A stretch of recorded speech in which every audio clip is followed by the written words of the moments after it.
ideals. But much like the man who inspired him, Mike didn't grow up a Republican. As President Reagan said, freedom is never more than one generation away from extinction. His grandfather was a hard-working Irish immigrant who drove a bus to provide for his family. His father served our nation bravely in the Korean War and earned a Bronze Star. Mike was the third of 6 children, raised here in Columbus, Indiana, with a cornfield in his backyard. The foundation of America is freedom, and the foundation of freedom is faith. It was in this small Indiana town his foundation of faith in Jesus Christ was laid.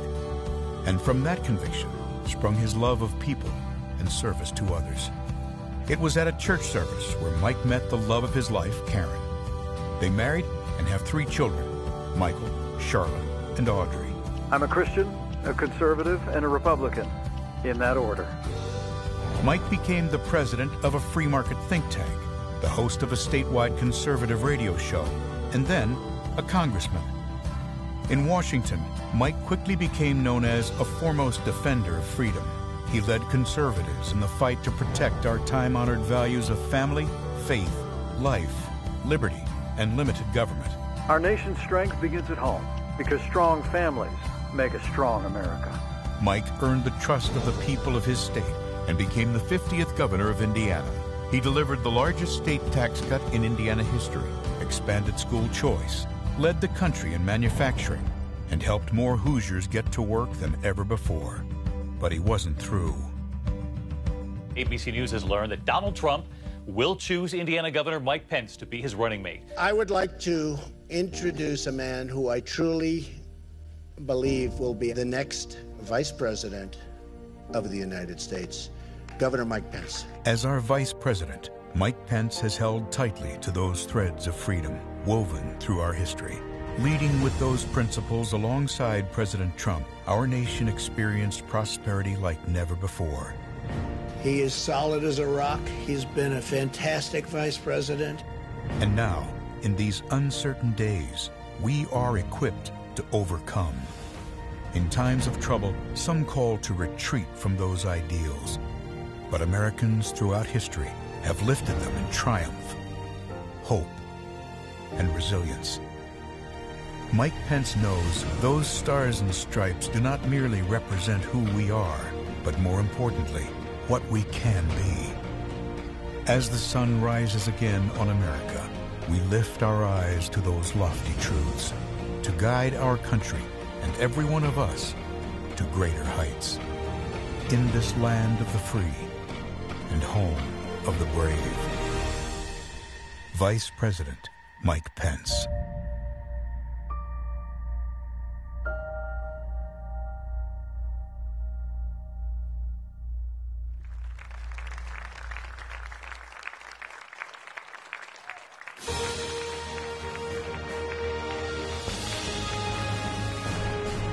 Please welcome the Vice President of the United States, Mike Pence, accompanied by the Second Lady, Mrs. Karen Pence.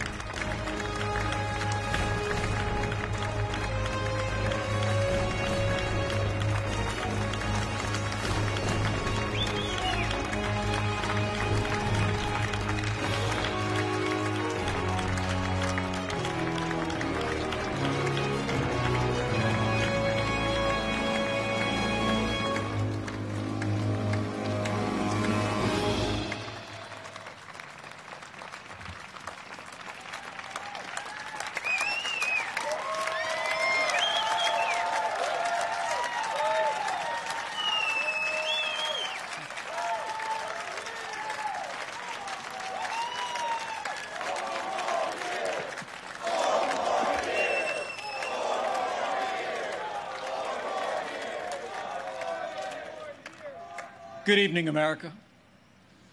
It's an honor to speak to you tonight from the hallowed grounds of Fort McHenry, the site of the very battle that inspired the words of our national anthem. Those words have inspired this land of heroes in every generation since. It was on this site 206 years ago, when our young republic heroically withstood a ferocious naval bombardment from the most powerful empire on earth. They came to crush our revolution, to divide our nation, and to end the American experiment. The heroes who held this fort took their stand for life, liberty, freedom, and the American flag. And those ideals have defined our nation. But they were hardly ever mentioned at last week's Democratic National Convention. Instead, Democrats spent 4 days attacking America. Joe Biden said that we were living through a season of darkness. But as President Trump said, where Joe Biden sees American darkness, we see American greatness.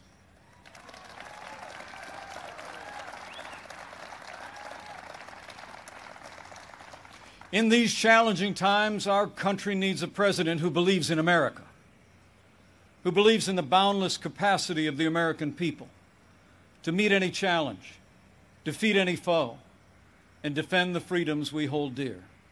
America needs 4 more years of President Donald Trump in the White House.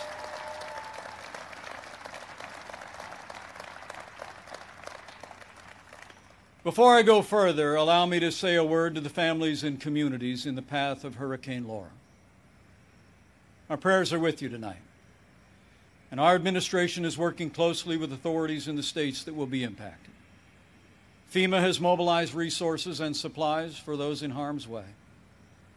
This is a serious storm, and we urge all those in the affected areas to heed state and local authorities. Stay safe, and know that we'll be with you every step of the way to support, rescue, respond, and recover in the days and weeks ahead. That's what Americans do.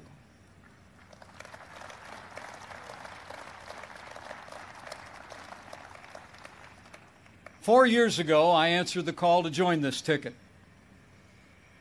because I knew that Donald Trump had the leadership and the vision to make America great again. And for the last 4 years, I've watched this president endure unrelenting attacks, but get up every day and fight to keep the promises that he made to the American people. So with gratitude for the confidence President Donald Trump has placed in me, the support of our Republican Party, and the grace of God, I humbly accept your nomination to run and serve as Vice President of the United States.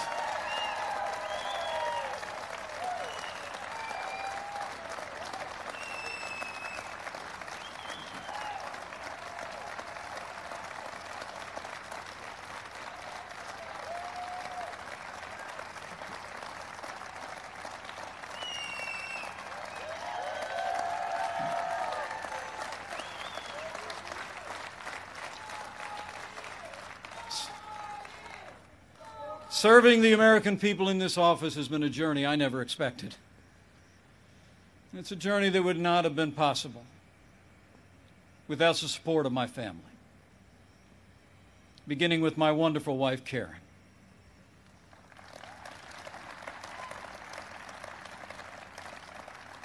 She's a lifelong school teacher, an incredible mother to our 3 children. And she is one outstanding Second Lady of the United States. I'm so proud of you. And we couldn't be more proud of our 3 children. Marine Corps Captain Michael J. Pence and his wife Sarah.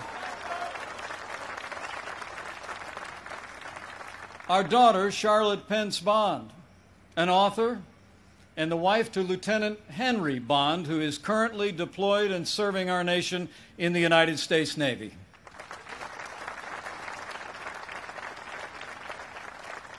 And our youngest, a recent law school grad, our daughter Audrey and her fiancé, who, like so many other Americans, had to delay their wedding this summer. But we can't wait for Dan to be a part of our family.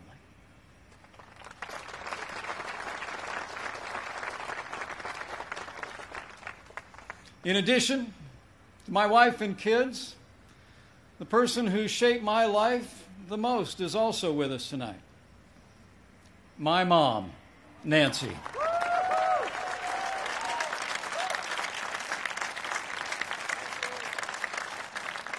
She is the daughter of an Irish immigrant, 87 years young. And Mom follows politics very closely. And the truth be told, sometimes I think I'm actually her second favorite candidate on the Trump-Pence ticket. Thank you, Mom. I love you. Over the past 4 years, I've had the privilege to work closely with our president. I've seen him when the cameras are off. Americans see President Trump in lots of different ways. But there's no doubt how President Trump sees America. He sees America for what it is. A nation that has done more good in this world than any other. A nation that deserves far more gratitude than grievance. And if you want a president who falls silent when our heritage is demeaned or insulted, he's not your man.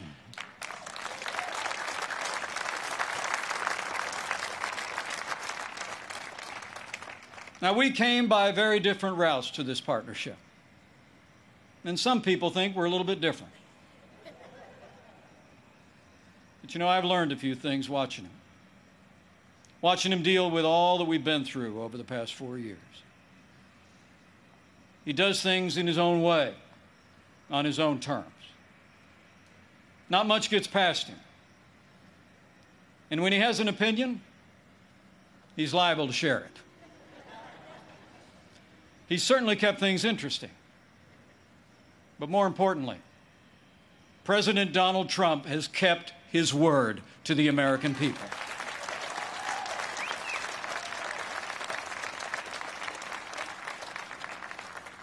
In a city known for talkers, President Trump is a doer. And few presidents have brought more independence, energy, or determination to that office. 4 years ago, we inherited a military hollowed out by devastating budget cuts, an economy struggling to break out of the slowest recovery since the Great Depression.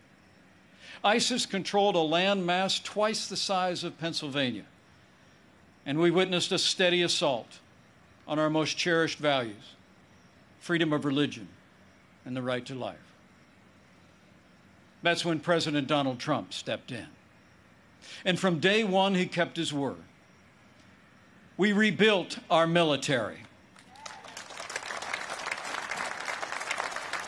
This president signed the largest increase in our national defense since the days of Ronald Reagan and created the first new branch of our armed forces in 70 years, the United States Space Force.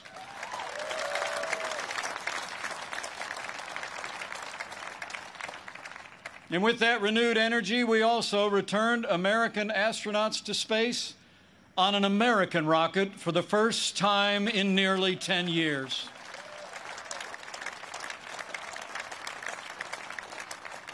And after years of scandal that robbed our veterans of the care that you earned in the uniform of the United States, President Trump kept his word again.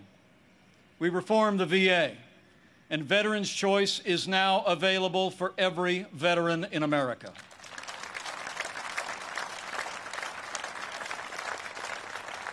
Our armed forces and our veterans fill this land of heroes. And many join us tonight in this historic fort. Tonight we have among us 4 recipients of the Medal of Honor.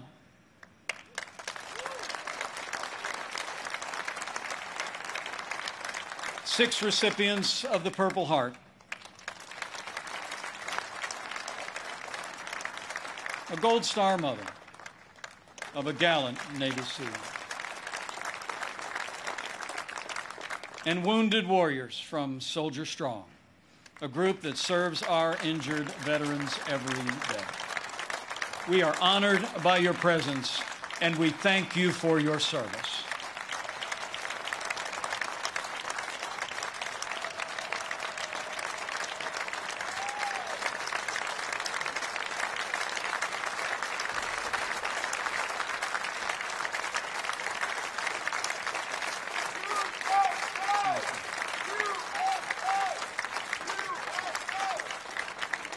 With heroes just like these, we defend this nation every day. And under this Commander-in-Chief, we've taken the fight to radical Islamic terrorists on our terms, on their soil. Last year, American armed forces took the last inch of ISIS territory, crushed their caliphate, and took down their leader without one American casualty. And I was there when President Trump gave the order to take out the world's most dangerous terrorist. Iran's top general will never harm another American because Qasem Soleimani is gone.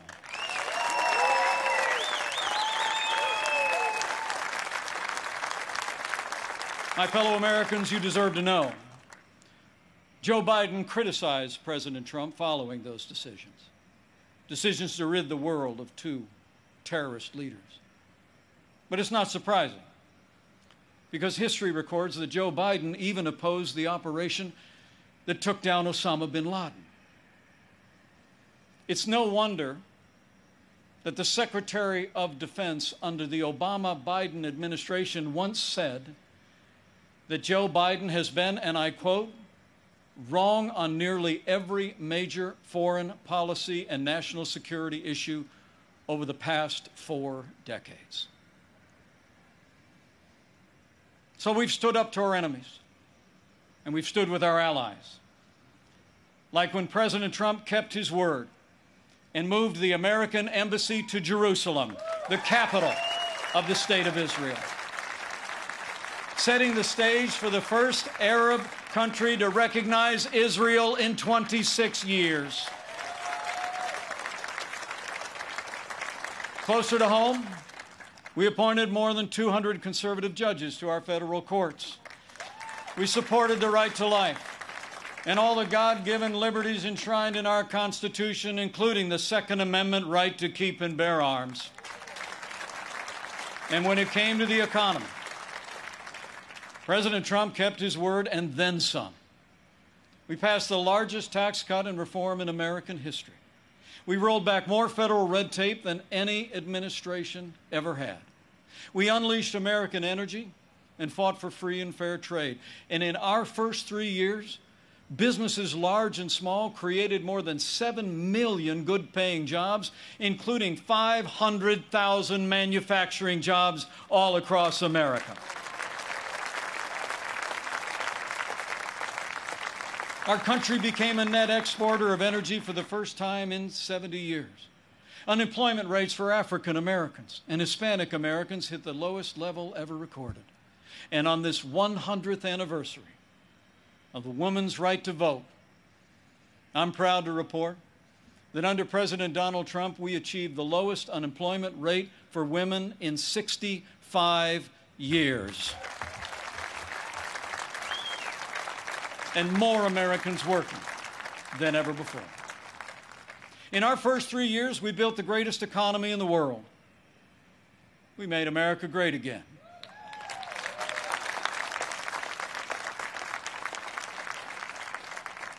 And then the coronavirus struck from China. Before the first case of the coronavirus spread within the United States, the President took unprecedented action and suspended all travel from China, the second largest economy in the world. Now, that action saved untold American lives. And I can tell you firsthand, it bought us invaluable time to launch the greatest national mobilization since World War II. President Trump marshaled the full resources of our federal government from the outset. He directed us to forge a seamless partnership with governors across America in both political parties. We partnered with private industry to reinvent testing and produce supplies that were distributed to hospitals around the land. Today, we're conducting more than 800,000 tests a day, and we have coordinated the delivery of billions of pieces of personal protective equipment for our amazing doctors, nurses, and healthcare workers.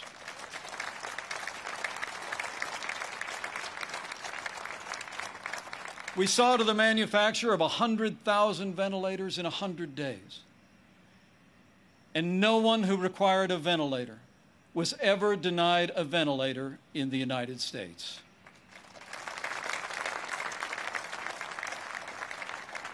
We built hospitals, surged military medical personnel, and enacted an economic rescue package that saved 50 million American jobs. As we speak, we're developing a growing number of treatments known as therapeutics, including convalescent plasma, that are saving lives all across America. Now, last week, Joe Biden said that no miracle is coming. Well, what Joe doesn't seem to understand is that America is a nation of miracles. And I'm proud to report that we're on track to have the world's first safe, effective coronavirus vaccine by the end of this year.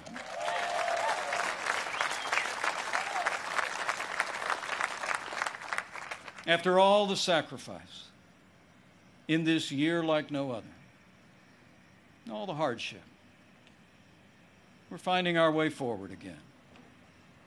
But tonight, our hearts are with all the families who've lost loved ones and have family members still struggling with serious illness.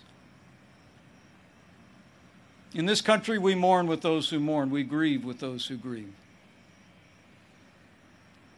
And this night, I know that millions of Americans will pause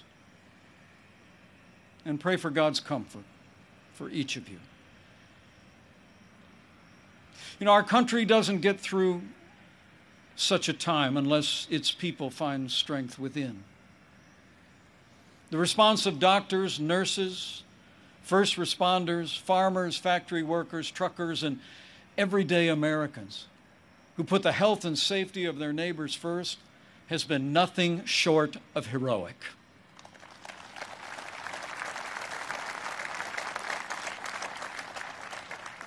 Veronica Sayez put on her scrubs every day. Day in and day out, went to work in one of New York City's busiest hospitals. She stayed on the job, put in the long hours until it was done, and then got back in her neighborhood and helped neighbors and friends struggling. Her brother William is a New York City firefighter. And they're both emblematic of heroes all across this country. They're with us tonight.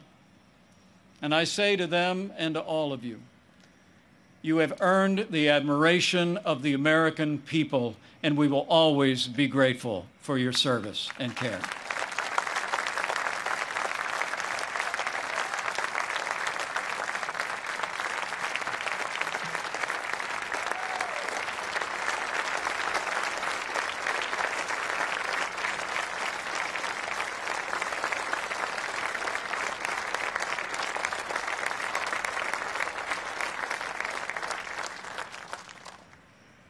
Thanks to the courage and compassion of the American people, we're slowing the spread.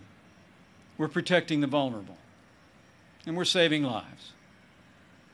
And we're opening up America again.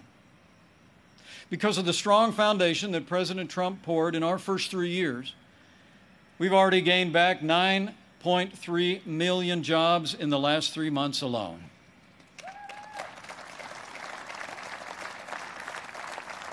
And we're not just opening up America again. We're opening up America's schools.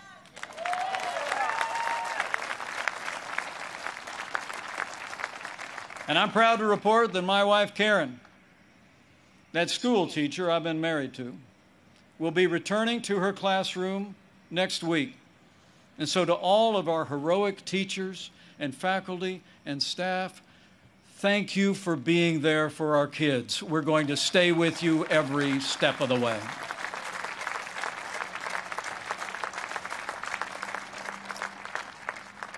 In the days ahead, as we open up America again, I promise you, we'll continue to put the health of America first. And as we work to bring this economy back, we all have a role to play, and we all have a choice to make. On November 3rd, you need to ask yourself, who do you trust to rebuild this economy? A career politician who presided over the slowest economic recovery since the Great Depression? Or a proven leader who created the greatest economy in the world? The choice is clear. To bring America all the way back, we need 4 more years of President Donald Trump in the White House.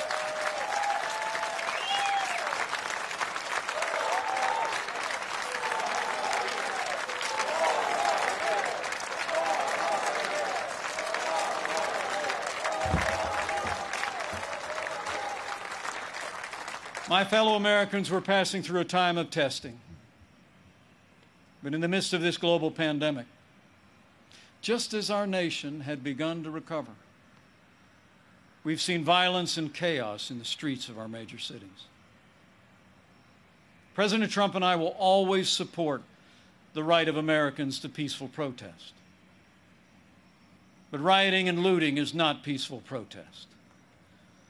Tearing down statues is not free speech. And those who do so will be prosecuted to the fullest extent of the law.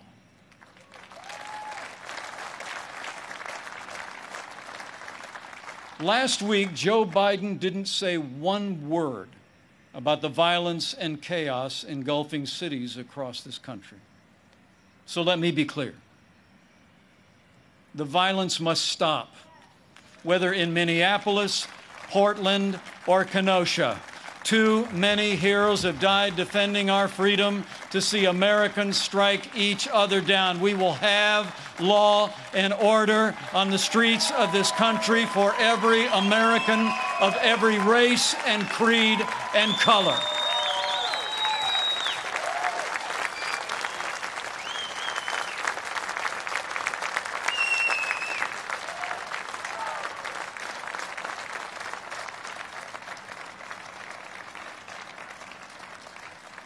President Trump and I know that the men and women that put on the uniform of law enforcement are the best of us.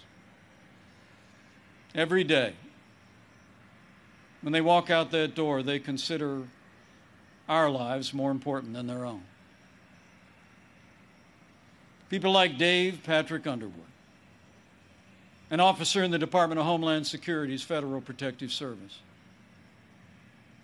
who was shot and killed during the riots in Oakland, California. Dave's heroism is emblematic of the heroes that serve in blue every day. And we're privileged tonight to be joined by his sister, Angela. Angela, we say to you, we grieve with your family. And America will never forget or fail to honor Officer Dave Patrick Underwood.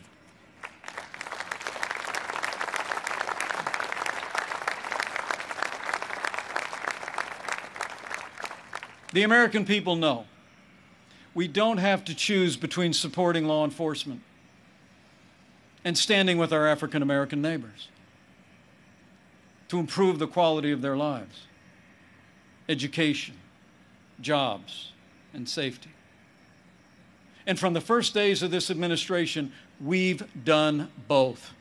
And we will keep supporting law enforcement and keep supporting our African American and minority communities across this land for 4 more years.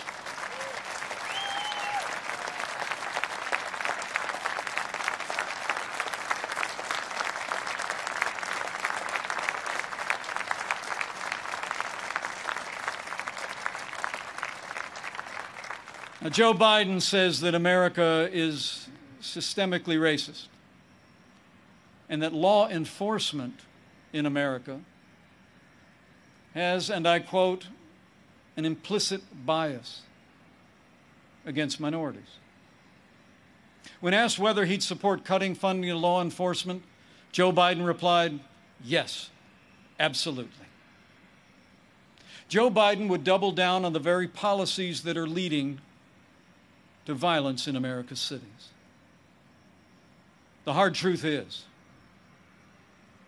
you won't be safe in Joe Biden's America. And under President Trump, we will always stand with those who stand on the thin blue line, and we're not going to defund the police, not now, not ever.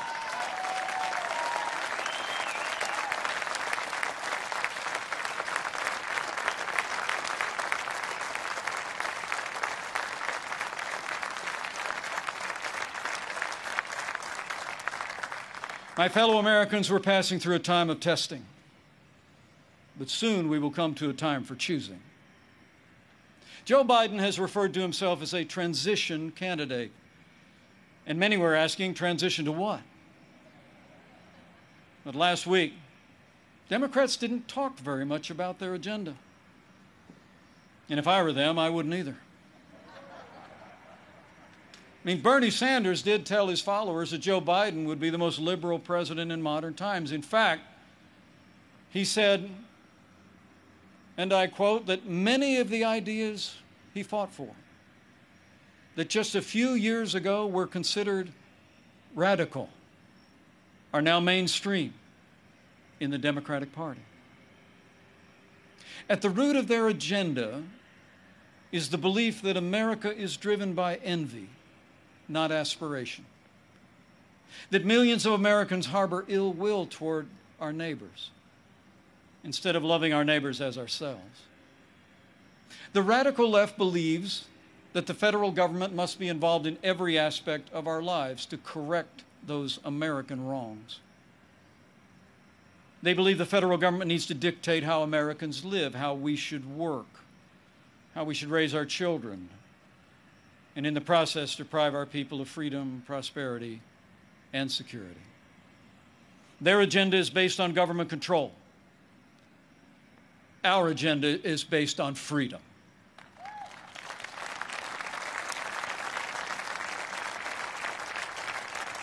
Where President Trump cut taxes, Joe Biden wants to raise taxes by nearly $4 trillion. Where this president achieved energy independence for the United States, Joe Biden would abolish fossil fuels, end fracking, and impose a regime of climate change regulations that would drastically increase the cost of living for working families. Where we fought for free and fair trade, and this president stood up to China and ended the era of economic surrender, Joe Biden has been a cheerleader for communist China. He wants to repeal all the tariffs that are leveling the playing field for American workers. And he actually criticized President Trump for suspending all travel to China at the outset of this pandemic.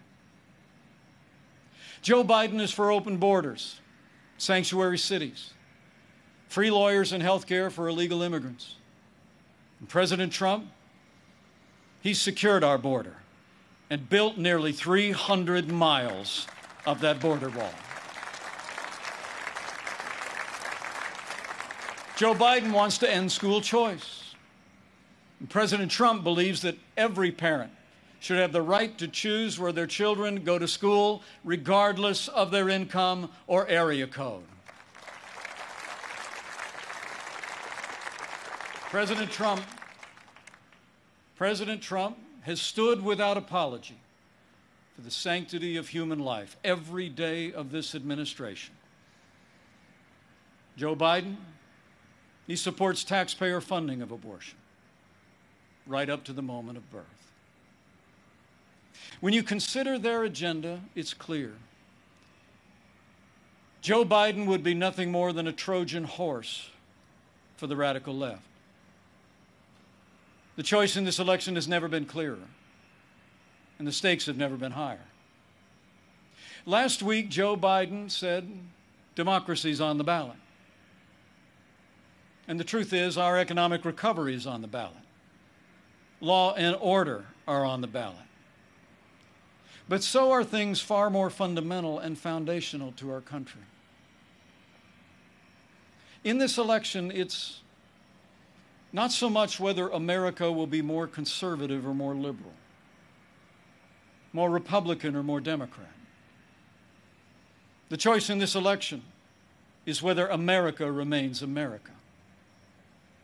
It's whether we will leave to our children and our grandchildren a country grounded in our highest ideals of freedom, free markets, and the unalienable right to life and liberty, or whether we will leave them a country that's fundamentally transformed into something else. We stand at a crossroads, America. President Trump has set our nation on a path of freedom and opportunity. Joe Biden would set America on a path of socialism and decline. But we're not going to let it happen.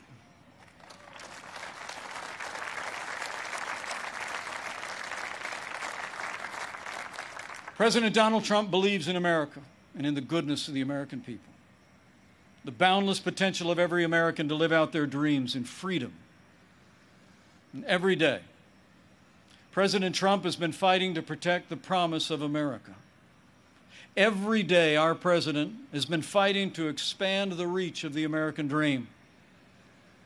And every day, President Donald Trump has been fighting for you. And now it's our turn to fight for him.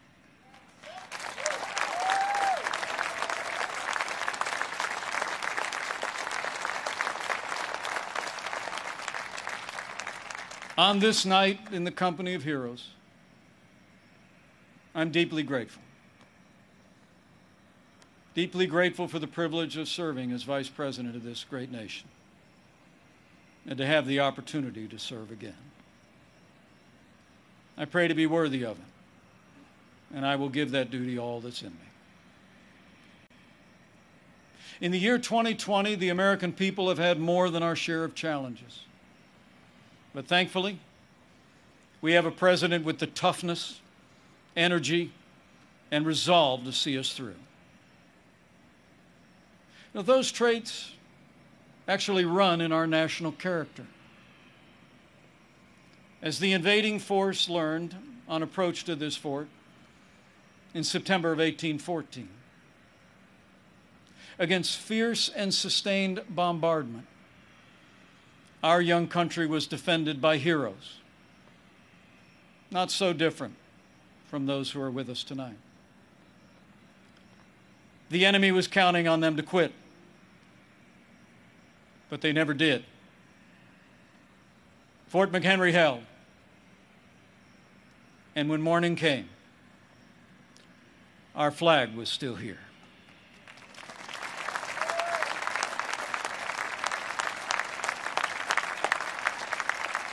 My fellow Americans, we're going through a time of testing. But if you look through the fog of these challenging times, you will see our flag is still there today.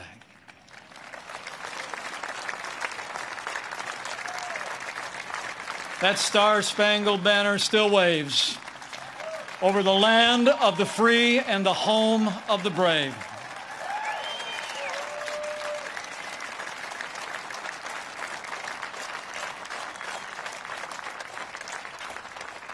From these hallowed grounds, American patriots in generations gone by did their part to defend freedom. Now it's our turn. So let's run the race marked out for us. Let's fix our eyes on Old Glory and all she represents. Let's fix our eyes on this land of heroes and let their courage inspire. And let's fix our eyes on the author and perfecter of our faith and our freedom. And never forget that where the Spirit of the Lord is, there is freedom. That means freedom always wins.